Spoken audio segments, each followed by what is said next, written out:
It's time for a video part from last year's bronze medalist and fan favorite, Brad Sims. My name is Brad Sims. I'm 33 years old from Waldorf, Maryland. We decided to start the trip in NorCal because we went there the previous year and there's some unfinished business there.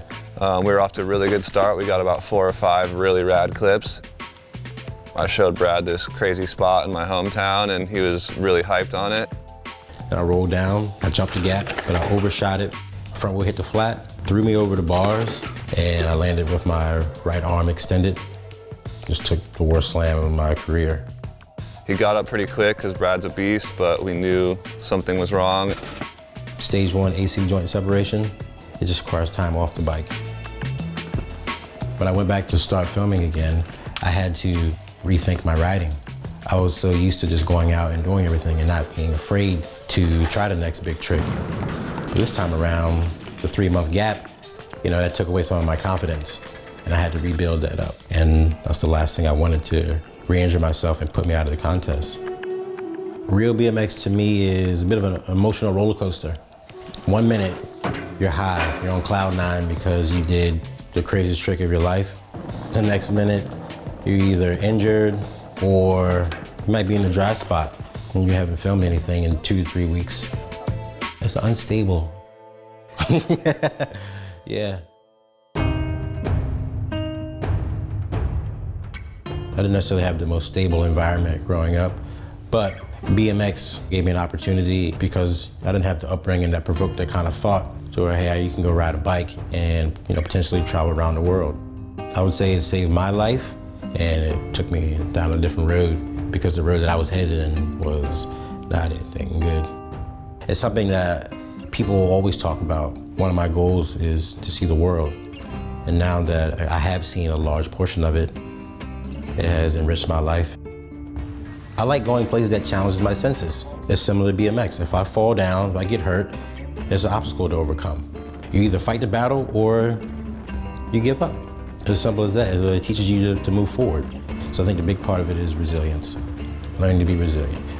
BMX did that for me and I'm forever grateful for it. Made me who I am today.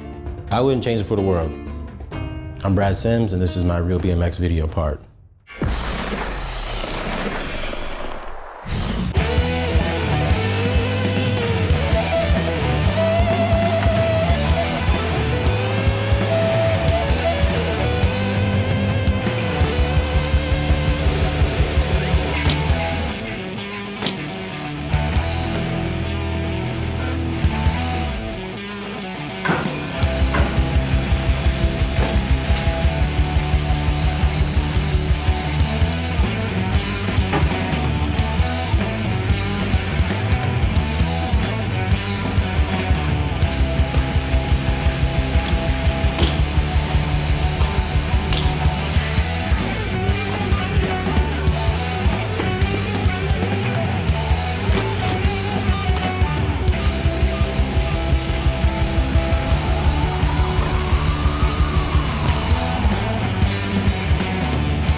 Brad Sims, returning bronze medalist and fan favorite, might be the most powerful rider in BMX.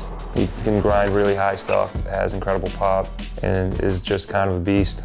I mean, he opens the part with full speed, gap to wall ride and pull back into this big bank. Like, he was so high up. Like, if you look at all those tire marks, they're just like 10 feet above the bank. And this isn't like at the skate park, this is out in the streets. What really impressed me is it's a total Brad move. Was out of like the 1-foot kicker, he jumps to double peg that and then hard 180 in, and that's something not too many people can do, and that shows with Brad's strength, just getting up on that thing. Yeah, one of the major standout clips for me was like a rail hop onto a roof and 360'd off like that. That's like a dream setup. He found it, he handled it, it was great. That grind up the rail to hard 180 over it, that's a tough spot to figure out something to do at. It's pretty sick to see him kind of figure out something that works there and works in like a fluid motion. In my opinion, I thought the last 2 clips should have been reversed. The jump into the bank in between the cars was absolutely insane. If you smashed into those cars, it would have been game over, and he just charged it. That's something that can make or break someone's part, is if you kind of downplay certain tricks if they're not in the right order. I felt like the whole part was super solid all the way through. I was a little bit confused by some of the B-roll in the middle. Felt like it was just a little bit out of place and didn't really tell the story. So I know Brad had a shoulder injury during the filming of this and still managed to put out an amazing part. I always love seeing what he puts out, and this part definitely lived up to the hype for me. After 6 long months of filming, it all comes down to this. Judges, let's have it. These guys definitely didn't make it easy on us. The margins between the video parts were really slim. It really came down to nitpicking. These were all insane videos, but as hard as it is, it's our job to judge them. So here we go. Bronze medal goes to Brad Sims and Christian Rigal. Brad's eye for sort of the more unorthodox spot usage definitely made this enjoyable.